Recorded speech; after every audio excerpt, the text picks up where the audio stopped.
I personally love baseball, and I don't really have a lot of baseball friends or people who know enough about baseball for me to keep an entertaining conversation going.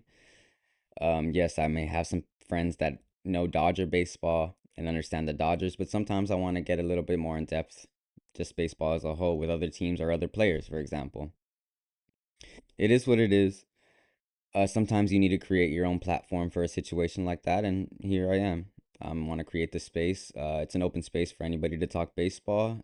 Of course, this is going to be focused solemnly on Dodger baseball on this channel, but if you're in the comments and you want to talk about something else that has to do with baseball, I'm probably going to respond. With that being said, the last three games, we played the Astros.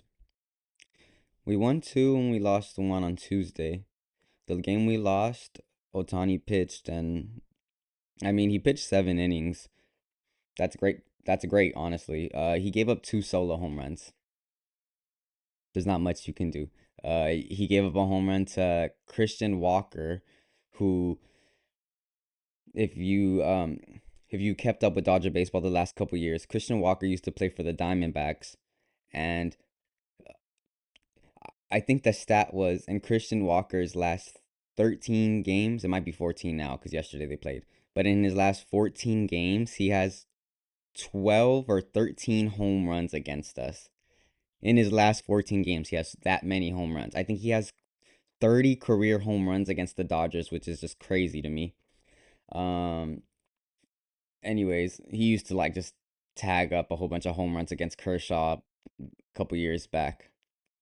But with that being said, he gave up a home run to him and a home run to some rookie. I genuinely can't remember his name. Played for the Astros. I mean he's in the majors. But anyways, with that being said, you'll take a couple solo home runs. On Tuesday we only had 3 hits against the starting pitcher, Peter Lambert. He used to play for the Rockies too. We used to dominate him, but it's a completely different team. So it is what it is, you know. I think he struck us out one, two, three, 4 times. We had 4 strikeouts against him and only 6 the whole game on Tuesday. Uh, that's just baseball. Some days you have it, some days you don't. On Monday, Yoshinobu Yamamoto gave up a run in the first inning, a couple runs in the first inning. Excuse me. Yoshinobu gave up a few runs in the first inning on Monday. Then he held it down for the next 5, and he stayed and pitched 6 innings or whatever it was. And I think we had 15 strikeouts that day as a whole. Our pitching staff's pretty freaking good. Yesterday, I don't mean to go all over the place, but yesterday, offensively, we needed a laugher. In baseball, when you win a game by over 10 runs, you consider that a laugher. Uh, it's like ha ha ha, we just fucking dog shitted on them. But we needed that. Our bats have been pretty slow. Prior to what was that, Monday? We hadn't had a home run in 2 weeks or so, which is not acceptable for this team. When you have Shohei Ohtani, Freddie Freeman, Max Muncy, these are power bats. These are supposed to get these type of big hits. But this series really woke us up. Yesterday, Andy had 3 home runs in one game. He hasn't had a home run like in 3 weeks himself. So yesterday, 3 home runs in one game was, I'm sure, huge for him, a confidence booster. Andy Pajes is, but like he's amazing. Honestly, the last 2 years fucking I've been cheering from the sidelines. He's he's proven every year he's getting better. Last year, he was second in the team for home runs, and this year he's leading almost every offensive category for our team. Yeah, back to Yoshinobu. Um, he's struggling a little bit early on in the season, but I wouldn't be too hard on him. He did pitch into Game 7 of the World Series last year, and he did pitch. Did he pitch in the World Baseball? Yes, he did pitch in the World Baseball Classic this year too. So I'm not like I'm just giving him the benefit of the doubt. Baseball is a hard game. It's a laboring game, especially as a pitcher.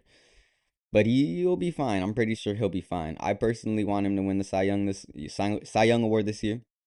But Otani looks like he has his sights on it. Shohei Otani, the pitcher, has been pitching pretty crazy so far.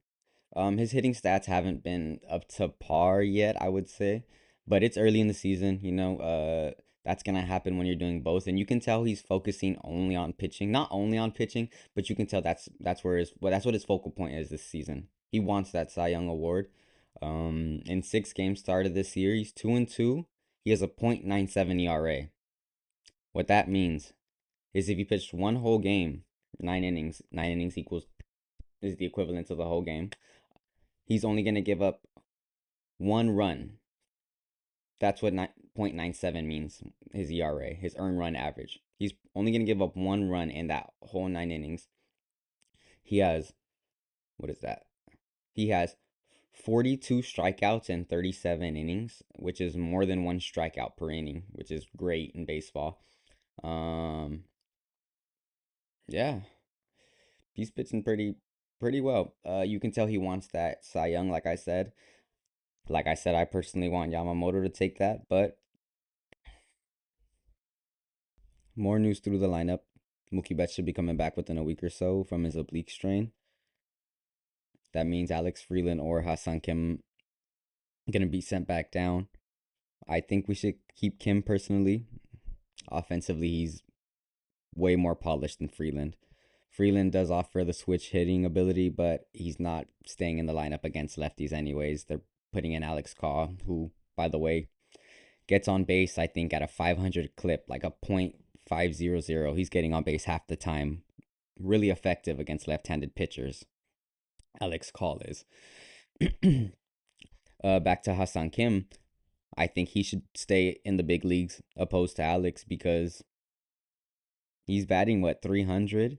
He offers great speed on the base paths. That's really important. In extra innings, you have the ghost runner on second base. You start the half inning in the extras with the runner on second base for free. So you want a fast runner like Ha-Seong Kim.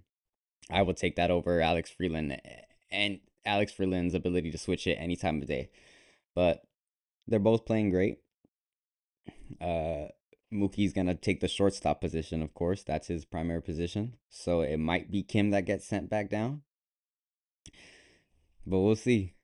Within the last week or so, they're both playing pretty great. Alex Freeland had a 4-for-4 game on Monday, so he's making his case. But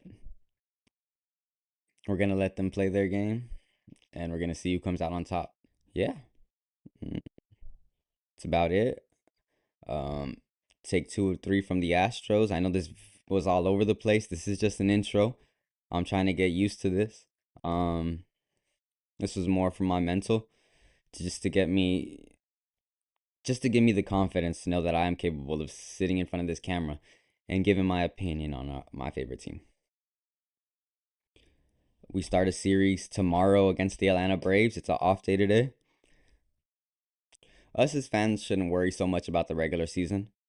Our team's gonna get the job done, especially when you have Kyle Tucker, Mookie Betts, Shohei Otani, Freddie Freeman, and Will Smith. I guarantee you those 5 alone are gonna take you to the playoffs. We'll be okay. That's nothing to worry about. The regular season, we're gonna have our struggles. I hope we get through our struggles sooner than later, of course. Um, Obviously in the postseason when it matters, we're going for that three-peat. Yeah, I appreciate you for spending your time with me.